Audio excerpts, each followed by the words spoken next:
अरे मस्जिद अंकल, हम तो ऐसे जगह आ गए जहाँ बहुत अकाल पड़ा है, जैसे लग रहा है यहाँ पर तो सूखा दिख रहा है, कोई भी एक भी पेड़ दिखाई नहीं दे रहा है। आखिर कौन सी जगह है?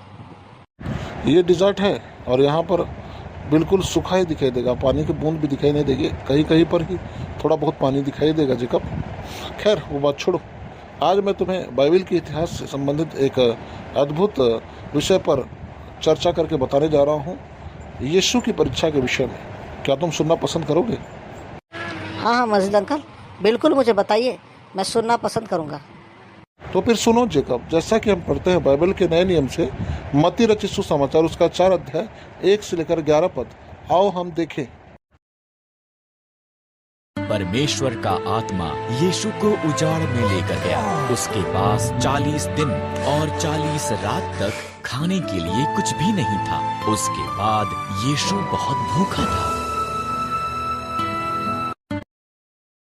ये जानते हुए कि यीशु भूखा था, शैतान ने उसकी परीक्षा ली। उसने एक पत्थर की तरफ संकेत करके कहा, अगर तुम परमेश्वर के पुत्र हो तो इन पत्थरों से कहो कि वो रोटियां बन जाएं।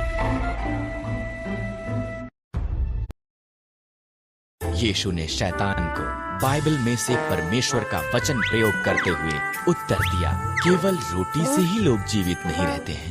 उसने कहा, उनका जीवन जो परमेश्वर कहता है उस पर निर्भर होता है।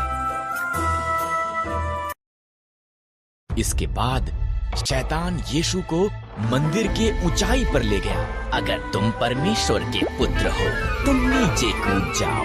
परमेश्वर का वचन कहता है कि परमेश्वर के स्वर्गदूत तुम्हें बचा लेंगे।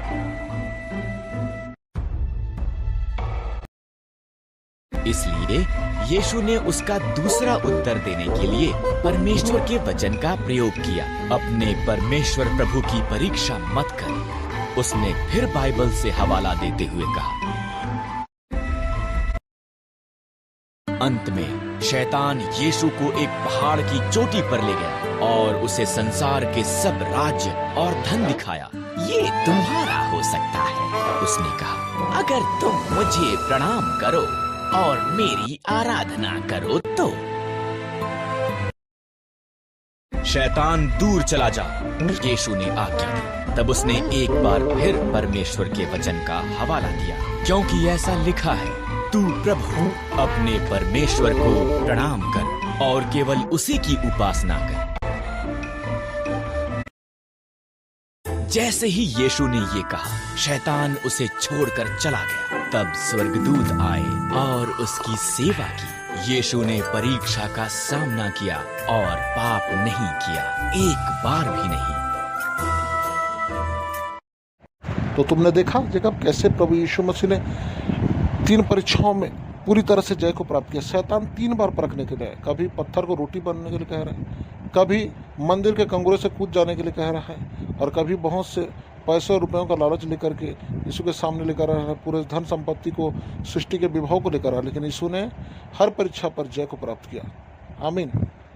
बिल्कुल मस्जिद अंकल, आज आपने बड़ी टीचिंग दी है। हमें भी सारी अभिलाषाओं से बच के रहना है। यीशु ने 3 परीक्षाओं से जय प्राप्त किया। आज भी हमारे जीवन में कहीं ना कहीं ये 3 परीक्षाएं होती है और परमेश्वर प्रतिदिन हमको जयवंत करता है। ऐसा ही है ना मस्जिद अंकल? हाँ, बिल्कुल मेरे बेटे जेकब, प्रभु तुम्हें आशीष करे। God bless you.